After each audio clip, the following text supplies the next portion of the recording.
Anyaman etnik berbahan dasar bambu pada umumnya banyak beredar di masyarakat. Namun demikian, anyaman yang dibuat warga satu ini berbeda dan memiliki nilai seni dan keunikannya tersendiri. Pasalnya, jenis anyaman tersebut sering digunakan para orang tua terdahulu dan sangat jarang ditemui. Bahkan sudah mulai ditinggalkan seiring banyak munculnya peralatan rumah tangga modern. Demi melestarikan budaya warisan leluhurnya, Salim bersama sanak saudaranya di Kampung Cisitu, Desa Sukamulya, Kecamatan Caringin, terus berupaya melestarikan dan mempertahankan bambu untuk bahan kebutuhan rumah tangganya. Dari tangan kreatifnya tersebut, ada sekitar 8 jenis anyaman yang semuanya berbahan dasar bambu, baik untuk hiasan rumah, gedung, juga keranjang oleh-oleh. Menurut Salim, pengrajin anyaman bambu etnik mengatakan, anyaman semuanya berbahan dasar bambu ramah lingkungan yang ia beli di sekitaran perkampungan. Mulai dari keranjang kue, tempat lampu, bumbu nyeru, hingga cecempe dan juga dudukui bisa dibuatnya.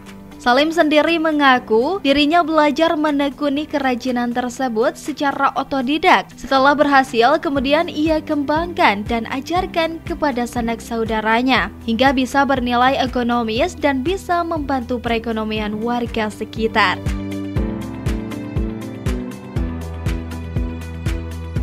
Hanya mulai tahun 85-an. Bahan bakunya biasa dari bikin bambu dan kue gunung gitu. Kalau bisa bikin kue yang paling kecil, yang paling bagus. Tapi di sini nggak ada. Kalau ada itu pesan satu pasang 2 keranjang bisa mencapai 1 full. Paling dari gitu pasar sendiri paling jauh ke Caringin Lebak, ke Pendai, Cisepan. Kalau keluar kota sendiri paling jauh Cibadak, Badung.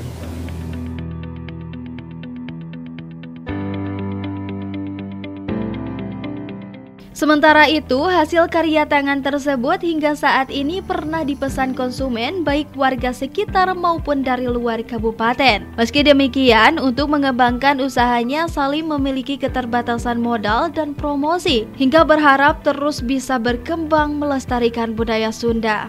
Dari Caringin, Kabupaten Sukabumi, Muhammad Ujang Heriaman melaporkan untuk Dinamika.